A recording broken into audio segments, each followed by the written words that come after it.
এক, যার কারণে দান নষ্ট হয়ে যায় সেটা হচ্ছে যাকে দান করছেন তাকে খোঁটা দিলে, কষ্ট দিলে।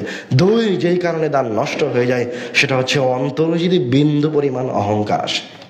আর একটা জিনিস যার কারণে দান কবুল হয় না, আল্লাহ রাব্বুল আলামিন কুরআনুল কারীমে বলছেন, সূরা বাকারায় বলছেন, আনফিকু মিন তাইয়্যিবাতি মা কাসাবতুম। তুমি যেটা উত্তম, যেটা তুমি অর্জন করেছো, যেটা তাইয়্যিব, তোমার অর্থ সম্পদের মাঝে যেটা ভালো সেটা দান করো।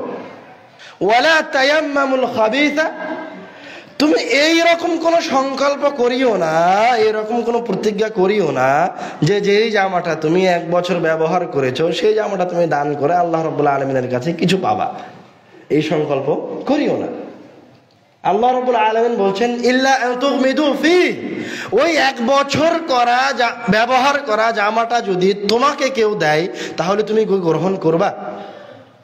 তুমি তো গ্রহণ করবা না, করবো না, তুমি ততক্ষণ পর্যন্ত গ্রহণ করবা না। আল্লাহ রাব্বুল আলামিন বলছেন ইল্লা আন তুগমিদু ফি, যতক্ষণ না আল্লাহ রাব্বুল আলামিন তোমার চোখ দুইটা অন্ধ করে দিচ্ছে।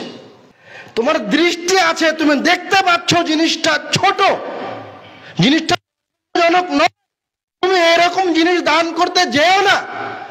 এরকম জিনিস দান করে তুমি এটা প্রমাণ করতে চেও না তুমি দানকারী। এরকম নিকৃষ্ট জিনিস, তুমি কোটি টাকার মালিক, 1 টাকা দান করে তোমার কাছে 1 কোটি টাকা আছে মজুদ, তুমি 5 টাকা দান করে আল্লাহ রাব্বুল আলামিনের কাছে যা চেও না। তোমার কাছে তো 5 টাকার কোনো মূল্যই নাই, তুমি 5 টাকার যা আসবে কই থেকে?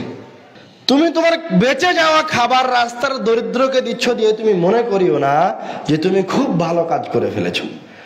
তুমি তোমার ছেঁড়া পোশাকটা, ব্যবহার করা পোশাকটা দাও, মিসকিনকে দাও, দরিদ্রকে দাও, তোমার বেঁচে যাওয়া খাদ্যটা একজন ক্ষুধার্তকে দাও। দিলে কি হবে? দিলে তুমি অপচয় করা থেকে বেঁচে গেলে, একটা ভালো কাজ করলা। তুমি তোমার অবশিষ্ট খাদ্য একজন মিসকিনকে দিয়ে দিলা, কি হলো? তোমার এই উপকারটা হলো যে খাদ্য নষ্ট করা থেকে বেঁচে গেলা। আল্লাহ রাব্বুল আলামিন তোমার রুটি রুজির বরকতটা অটুট রাখলো, এটা হলো। কিন্তু এটা হলো না, তুমি এটা মনে করিও না যে তোমার উচ্ছিষ্ট খাবার দিয়ে তুমি জান্নাত কিনে নিবা।